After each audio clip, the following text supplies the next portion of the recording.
بسم اللہ الرحمن الرحیم۔ السلام علیکم ورحمۃ اللہ وبرکاتہ۔ آج کا ہمارا موضوع ایک ایسا سوال ہے جو اکثر لوگوں کے ذہن میں آتا ہے۔ کیا قبر میں وفات پا چکے لوگوں کو دیکھا جا سکتا ہے؟ کیا یہ ممکن ہے؟ اور اگر ہاں تو کس صورت میں؟ آئیں قرآن و حدیث کی روشنی میں اس موضوع کو سمجھنے کی کوشش کرتے ہیں۔ سب سے پہلے ہمیں یہ سمجھنا ہوگا کہ موت کے بعد انسان ایک نئے عالم میں داخل ہوتا ہے جسے عالم برزخ کہا جاتا ہے۔ قرآن مجید میں اللہ تعالیٰ فرماتا ہے اور ان کے پیچھے ایک پردہ ہے قیامت کے دن تک۔ یہ اس بات کی دلیل ہے کہ انسان موت کے بعد ایک ایسے عالم میں چلا جاتا ہے جو زندہ لوگوں کے لیے پوشیدہ غیب ہے۔ البتہ کچھ واقعات اور روایات میں ایسے اشارے ملتے ہیں جن میں بعض لوگوں نے اپنے مرنے والوں کو دیکھا ہے، چاہے وہ خواب میں ہو یا کسی روحانی کیفیت میں۔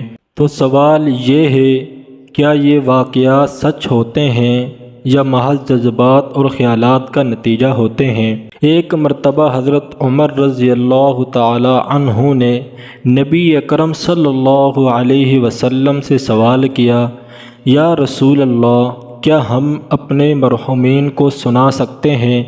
تو آپ صلی اللہ علیہ وسلم نے فرمایا، انہیں سب کچھ سنائی دیتا ہے مگر جواب دینا ان کے اختیار میں نہیں ہوتا۔ یعنی بعض اوقات روح کا تعلق زندہ لوگوں سے قائم رہتا ہے مگر ہر شخص کو ہر وقت اس کا شعور نہیں ہوتا۔ اکثر لوگ کہتے ہیں کہ انہوں نے اپنے مرحومین عزیزوں کو خواب میں دیکھا۔ اسلام میں خواب کو ایک روحانی اشارہ سمجھا جاتا ہے۔ نبی کریم صلی اللہ علیہ وسلم نے فرمایا، اچھا خواب اللہ کی طرف سے ہوتا ہے، اچھا خواب اللہ کی طرف سے ہوتا ہے۔ اگر کوئی مرحوم خواب میں آ کر کچھ کہے یا دعا کی درخواست کرے تو یہ ایک روحانی پیغام ہو سکتا ہے، لیکن ہر خواب سچا نہیں ہوتا۔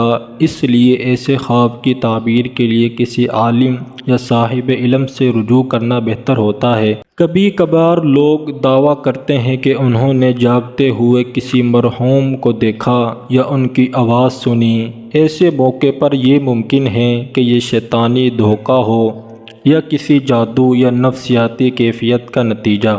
شیطان بھی انسان کو گمراہ کرنے کے لیے مرحومین کی شکل میں ظاہر ہو سکتا ہے، اس لیے ہر واقعے کو جذبات سے نہیں بلکہ علم اور دلیل کی روشنی میں دیکھنا چاہیے۔ آخر میں ہمیں چاہیے کہ ہم اپنے مرحومین کے لیے دعا، صدقہ اور اچھے اعمال کرتے رہیں۔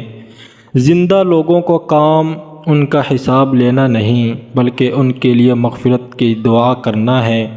اے اللہ، ہمارے مرحومین کو بخش دے، ان پر رحم فرما اور انہیں جنت الفردوس میں اعلیٰ مقام عطا فرما۔ اگر آپ کو یہ ویڈیو پسند آئی تو لائک کریں، شیئر کریں اور چینل کو سبسکرائب کرنا نہ بھولیں تاکہ مزید اسلامی معلومات آپ تک پہنچتی رہیں۔ جزاکم اللہ خیرا، والسلام علیکم ورحمۃ اللہ وبرکاتہ۔